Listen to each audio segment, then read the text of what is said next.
তুমি জন্ম অন্ধ, আজ থেকে আমিও হলাম অন্ধ।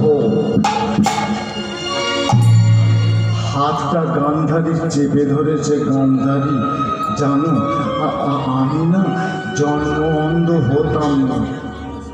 শুনবে আমার ঘটনা। আমি কি করেছিলাম জানো গান্ধারী?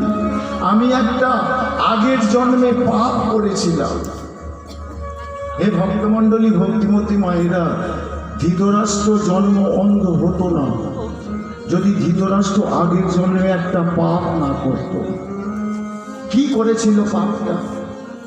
না, ধৃতরাষ্ট্র আগের জন্মে ছিল একটা ব্যাধের ছেলে, নাম ছিল বাইজু। নাম ছিল বাইজু। ব্যাধেদের কি কাজ? এখনকার ব্যাধ কারা জানেন? আগে যাদের ব্যাধ বলা হতো, এখন তারা কি? এখন ব্যাধরা কি হয়েছে? এখন ব্যাধরা হয়েছে সাঁওতাল উপজাতি। ওদেরকে বলা হতো ব্যাধ। তাহলে সাঁওতাল উপজাতিদের কাজ কি? জঙ্গলে জঙ্গলে পশু শিকার করা, আর পশু শিকার করে বাজারে বিক্রি করে সংসার চালানো। এটাই ছিল কাজ। তাহলে আগের জন্মে ধৃতরাষ্ট্র সাঁওতাল ঘরে জন্ম হয়েছিল, নাম ছিল বাইজু। সে বাইজু কি করত না, প্রত্যেক দিন জঙ্গলে গিয়ে পশু পাখি শিকার করে বাজারে বিক্রি করে তার জীবিকা নির্বাহ করত। ঘরে সংসারে চাল ডাল কিনে আনত। আর এই বাইজুর ছিল একটা ছেলে, একটা মেয়ে আর তার স্ত্রী। 4 জনের সংসার। তাহলে বাইজু প্রত্যেক দিন কি করত? সকালবেলা ভগবানের চরণে প্রণাম করে জঙ্গলে চলে যেত শিকার। তা প্রত্যেক দিনের ন্যায় সেই দিনও ভগবানের চরণে প্রণাম করে বেরিয়ে বলেছে। বাইজু হঠাৎ রাস্তা দিয়ে যাচ্ছে।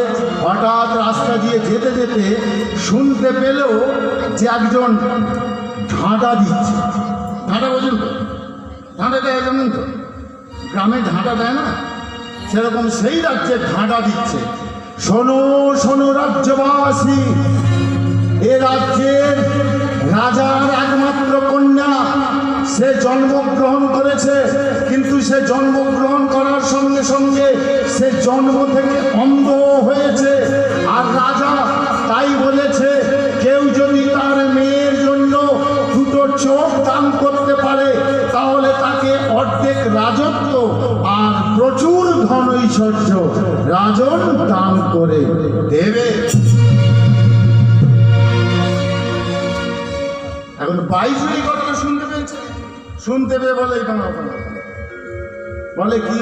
বলে আমি যদি 2টো চোখ দিই তাহলে আমার টাকা ধন ঐশ্বর্য রাজত্ব দেবে রাজা? বলে হ্যাঁ দেবে। যা চলে যা, কোথায় যাচ্ছিস? চলে যা, রাজার কাছে চলে যা, 2টো চোখ দিয়া।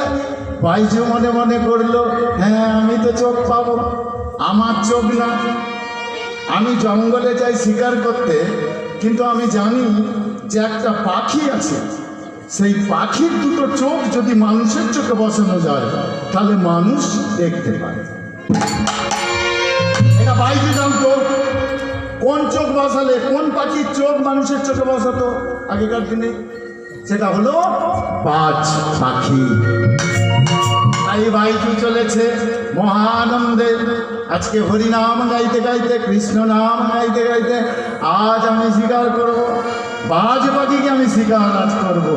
তাই চলেছে হে নাথ, হে নাথ নারায়ণ, নাথ নারায়ণ হরি, হে নাথ নারায়ণ হরি, নাথ নারায়ণ হরি, হে নাথ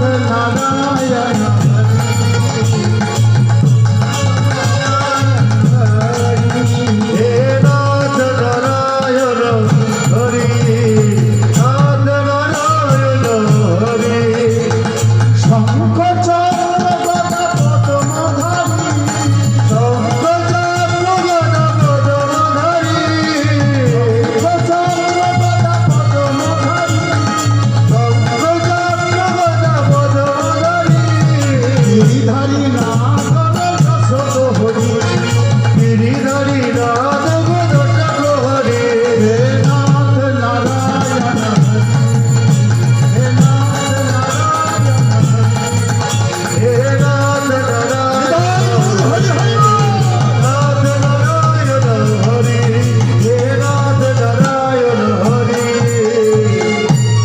নাথ নারায়ণ হরি।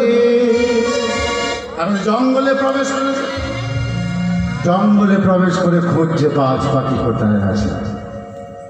এদিক ওদিক তাকিয়ে দেখছে, দেখতে দেখতে হঠাৎ গভীর জঙ্গলে প্রবেশ করে গেছে।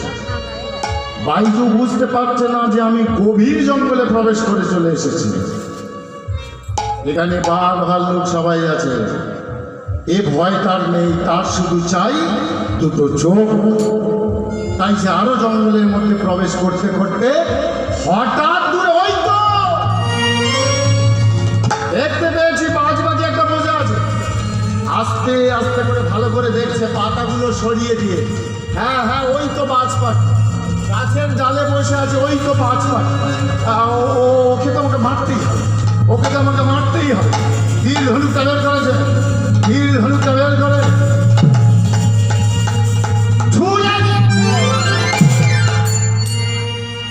আর তীর যত চলে যাচ্ছে দুরন্ত গতিতে ছুটে চলেছে।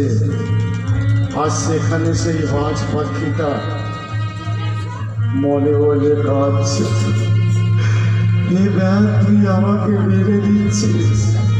ওরে তুই জানিস না, তুই তো আমাকে মেরে দিয়েছিস, কিন্তু এই দেখ আমার কোলের তোলায় আমার 100টা বাচ্চা আছে। আমি মরে গেলে আমার 100টা বাচ্চা না খেয়ে মরবে। এর মা যখন মরে যায় আমাকে বলেছিল, ও আমার 100টা বাচ্চাকে তুমি মানুষ করো। আমি সে কথা রাখতে পারলাম না, তাই দেখ তোর পায়ে পড়ি, তুই ওই দিনটা ফিরি। বাবা যে তীর একবার চলে যায় সে আর ফিরে আসে? ফিরে আসে না। দ্রুত গতিতে ছুটতে ছুটতে গিয়ে ওই তীরটা বাজ পাখির দেহটা গাছের ডাল দিকে ছটপট ছটপট করতে করতে বাজ পাখিটা মাটিতে এসে পড়ে।